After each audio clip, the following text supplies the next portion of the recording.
Hello everyone, welcome to this video. In this video, I'm going to discuss the issue that are you going to do if you are constantly getting disconnected from your Wi-Fi by your laptop.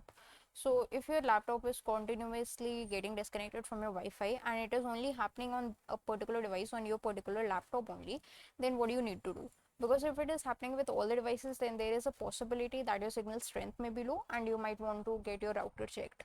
But if it is happening only on one single device, then what you need to do is these steps. So first of all, go to the search bar and type in settings so that the settings app opens up for you.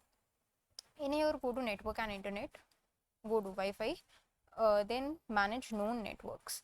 Then here select the network from the list of the networks which you want to, which is causing issues for you. So click on forget for this. Then go to this home page. Again go to network and internet.